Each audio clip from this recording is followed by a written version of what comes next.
Bien, seguimos con una información que venimos ya anunciando, pero hay una larga entrevista de Elena Berberana con Lourdes Flores. Lourdes Flores ha sido 2 veces candidata a la presidencia del Perú, no sé cuantísimos años diputada, y es una de las figuras de referencia clásicas del centro derecha en el Perú. Y en esta entrevista cuenta el fraude electoral que intentan, digamos, conseguir, perpetrar, para llevar a los comunistas al poder. Conviene recordar, porque de leer algunos medios españoles, prácticamente todos, es un maestrito rural, cuyo símbolo es un lápiz, como el del tonto, que bueno, es... No, vamos a ver. Este es un sicario liberado de un sindicato que está asociado a los abogados de Sendero Luminoso. Está dentro de un partido dirigido por un tal Cerrón, condenado por corrupción, que es un sicario del narcorrégimen de Caracas. Y todos ellos vienen amparados por esa enorme balumba propagandística que empieza en Cuba y termina en Madrid, en el despacho de José Luis Rodríguez Zapatero, que se ha llamado el Grupo de Puebla, también de Río, en fin, el Foro de Sao Paulo. Es la Comintern. Es lo de toda la vida, la Internacional Comunista. Le pueden llamar de Sao Paulo, de San Pablo y de San Pedro. Son los hijos de la perra de Satanás que han dejado en el mundo más de 100 millones de muertos. Eso es el comunismo. Sendero Luminoso mató a 70.000 personas. Se calcula, cálculos conservadores, que el Sendero Luminoso produjo más de 70.000 muertes. Empezó a matar a Abimael Guzmán, que estuvo en China entrenando para matar, al mismo tiempo que estaba Álvarez del Valle, uno de los salvados por el sicario de la memoria histórica, Ángel Viñas, que cuento aquí en la Vuelta del Comunismo, cómo es el mismo que ha hecho este informe, que además presumía que lo hizo en 2 horas. Claro, como que no es un informe, que es 2 folios de un tío sectario. El que defendió la vuelta de Negrín, el mayor ladrón de la historia de España, y de Álvarez del Valle, sicario de Stalin y fundador de la banda terrorista FRAP al PSOE. Este es Ángel Viñas.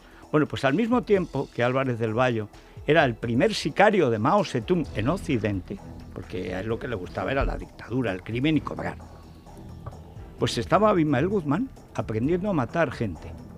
¿Cómo aprendían a matar en China los de Sendero Luminoso? Con las manos. O sea, como iba a ser un terrorismo pobre, luego ya llegarían a la dinamita.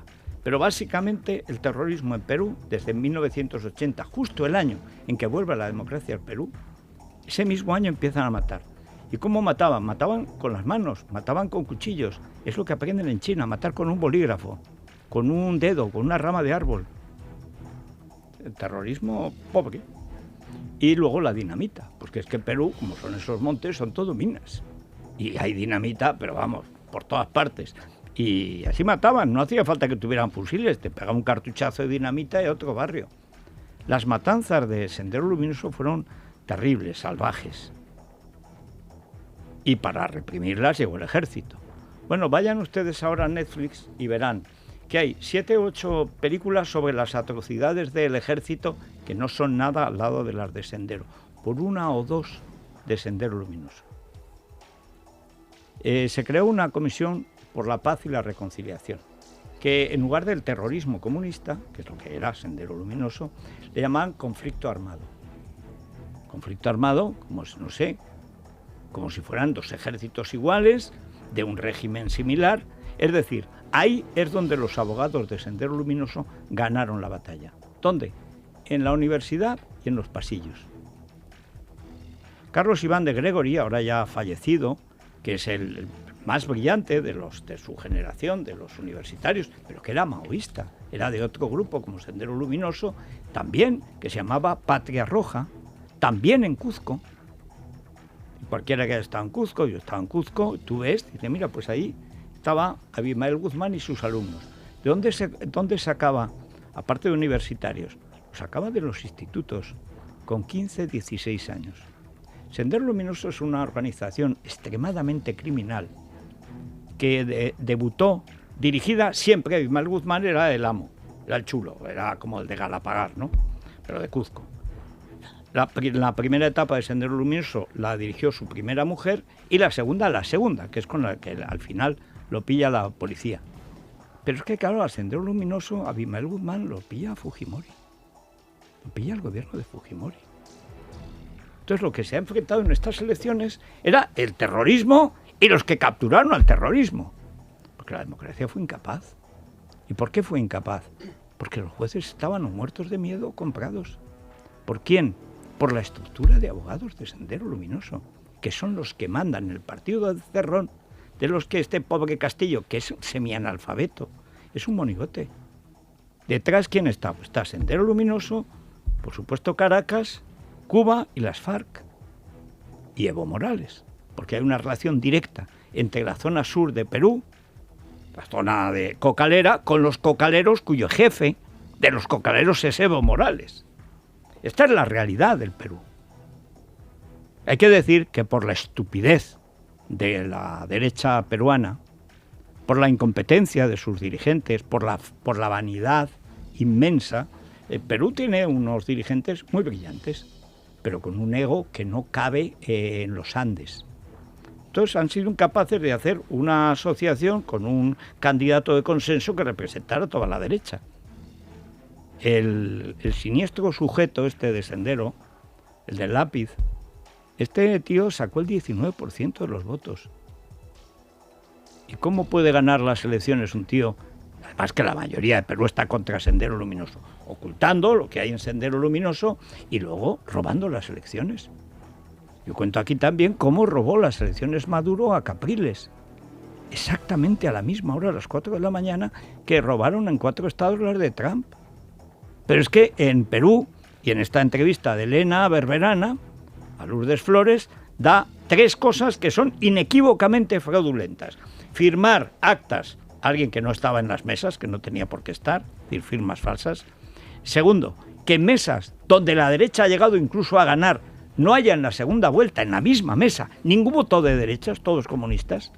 Y luego que todos los votos en blanco desaparezcan y todos sean comunistas. Si eso no es robar. Pero la Junta Electoral, que dirige un tío que había sido de Sendero Luminoso, va a hacerlo. Quiero decir, va a hacer justicia.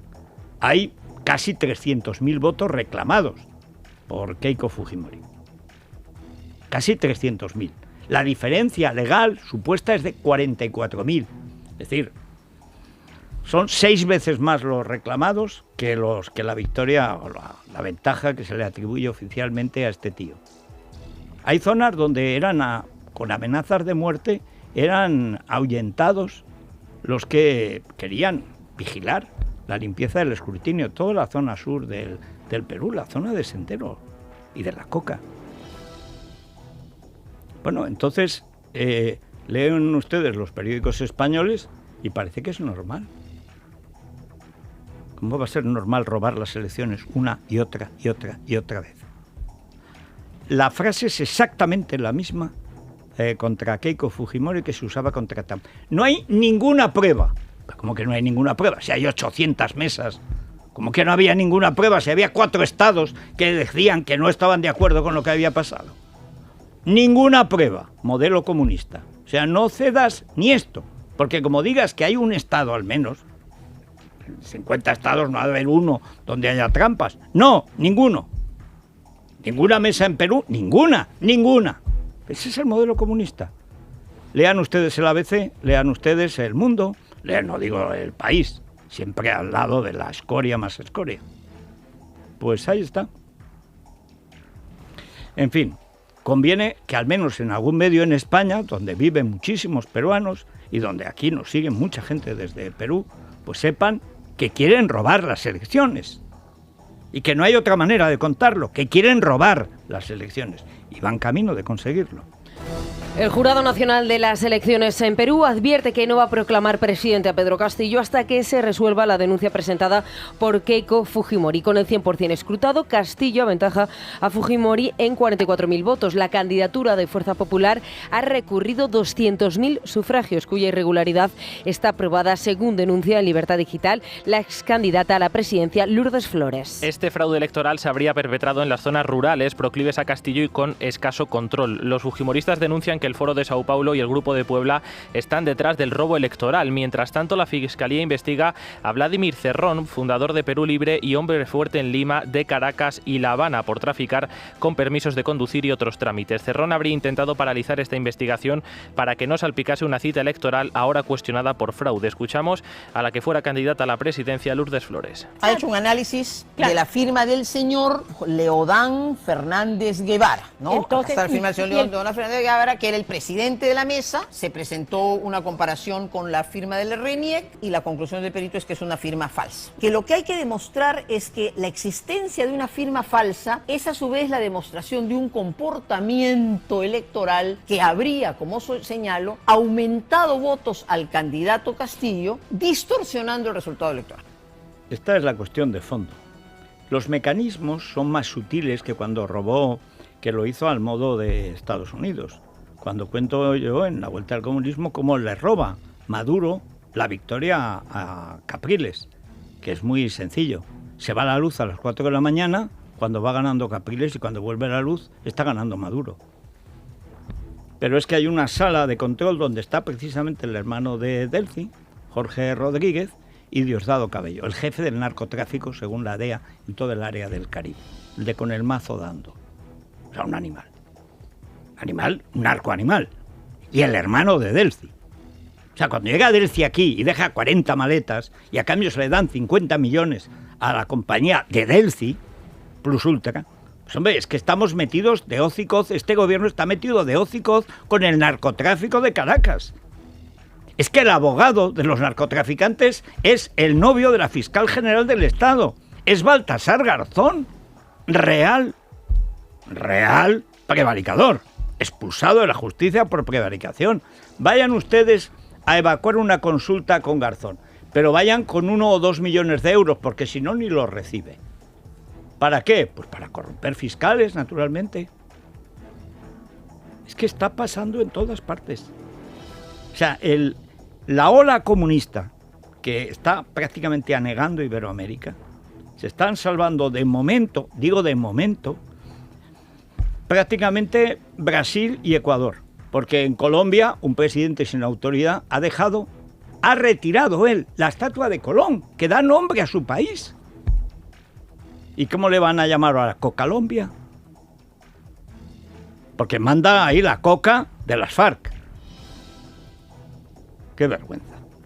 En fin, bueno, ¿cómo pueden dejarnos sus mensajes los oyentes? Pues es muy sencillo, mandan un audio WhatsApp al 648 91 9260. Repetimos, audio WhatsApp al 648 91 9260 y ahí pues nos pueden mandar sus mensajes los peruanos. Les estamos esperando. Especialmente los ecuatorianos, que se quedarían aislados.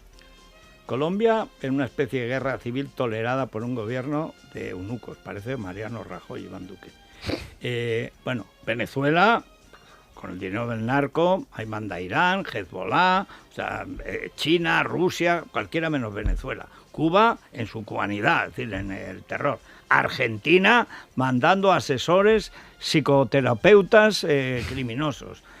Chile, que se ha rendido también a la violencia. Y ahora Perú, o sea... Es que, en Nicaragua.